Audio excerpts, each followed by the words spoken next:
Good morning everyone and welcome to the Sharekhan's pre-market action. First and foremost, we'll have a look at the global markets. Yesterday the US markets halted the 6-day rally that we had seen in the last week, and almost the Dow closed on a flattish note, which was down by around 9 odd points, and S&P was down by around 0.01%.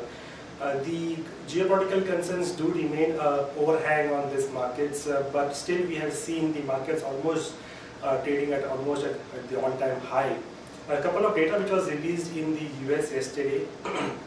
First and foremost, the sales of the existing homes were up by around 4.9%, which was the good numbers which came since October.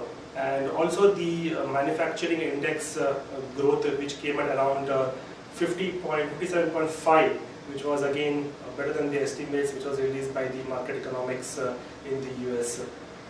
As far as the China is concerned, again the Chinese economy is looking a little much more brighter as compared to what it was expecting.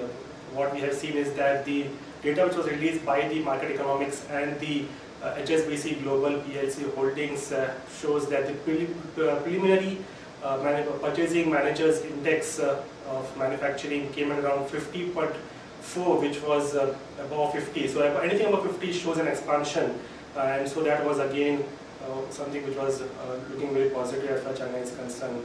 Yes, there are concerns in the Iraq, and yesterday we saw that the government forces have taken and regain the control in Syria and in the crossing borders of Syria and Jordan. But the good news is that still the conflict has not been spread to the south of Iraq, which is the home for the third quarter of the overall crude output in the Iraq. So what we saw in the Brent yesterday was that the Brent has cooled off a bit and is trading at around $114 odd. Back home yesterday we saw the flows as far as the FIs are concerned yesterday were a bit negative, to the tune of around 14 odd crores in the cash provisional market, and the DII were positive to the tune of around 117 odd crores. See, overall, as for looking at the global markets which closed almost on a flattish note, we are likely to open on a very flattish note today and probably trade in a narrow range. However, let's have a look at the overall derivative analysis as to how the markets are looking going ahead. Good morning friends, let's have a view on derivatives. From past 4 continuous trading sessions, we have seen that markets are trading in a negative territory. In yesterday's trade also, we have seen that after a positive opening, markets unable to build up the momentum and entered into a red terrain.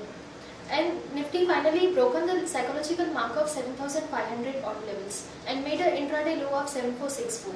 In last 1 hour trade, we have seen that Nifty tried to recover and finally snapped its session above the mark of 7,500 at 7,505 odd levels.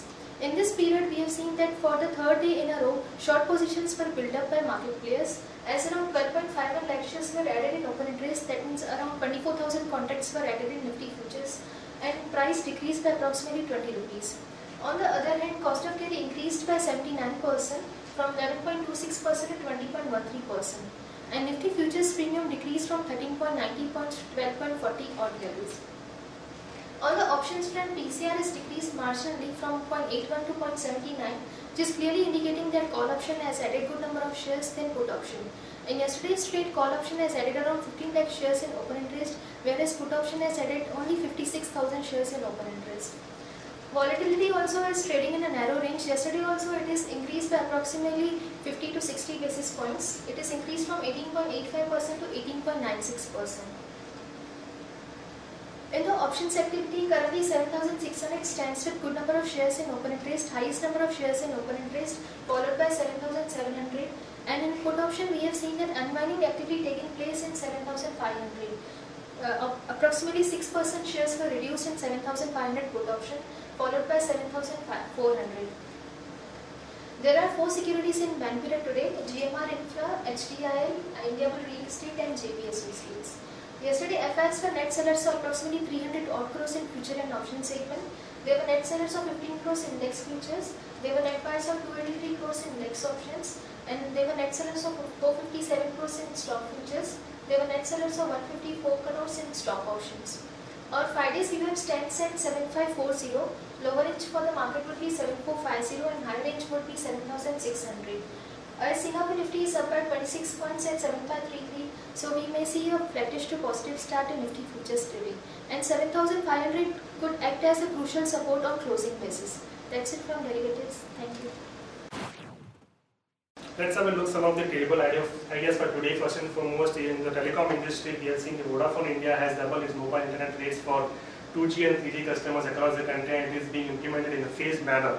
The new rates for the prepaid and the postpaid users are 4 paise per 10 kb and as compared to 2 paise per 10 kb which was charged earlier. So we recommend to go long in the listed companies. Bharti and Idea. For Bharti, the stop loss is 335. You can target 352 and 359, and for Idea the stop loss is 135 for target of 142 and 145. The second long idea is Larsen & Toubro. The Canada Pension Fund is likely to infuse around 1,000 crores in Larsen & Toubro infra. The company is likely, the Larsen & Toubro is likely to sell around a minority stake in the Infrastructure Development Unit (IDPL) to the Canada Pension Fund.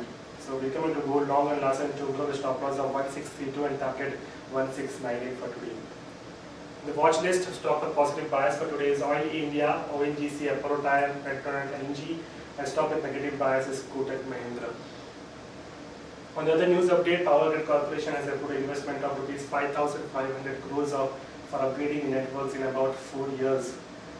Board of directors of the company have approved strengthening the transmission corridor for the independent power producers in Chhattisgarh at an estimated cost of 5151 crores.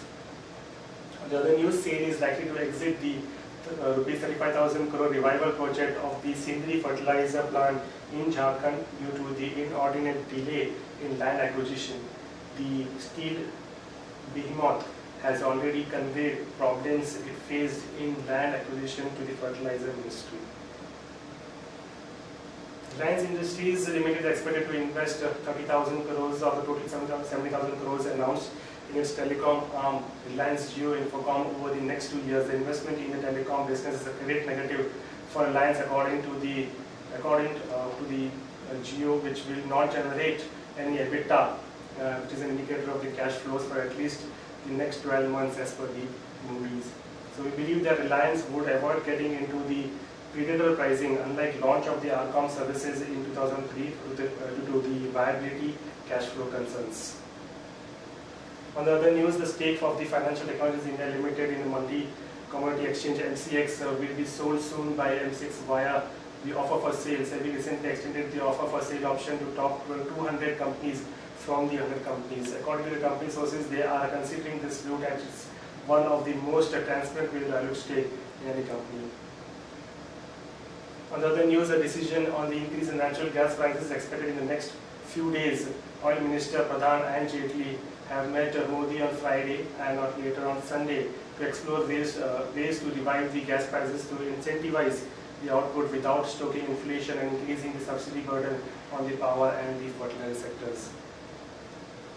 Euronext Teleperformance is in talks to acquire the Mumbai-based Aegis, the business process outsourcing BPO services arm of the SR Group. The Aegis promoters are looking to sell only the overseas centers and operations of the company.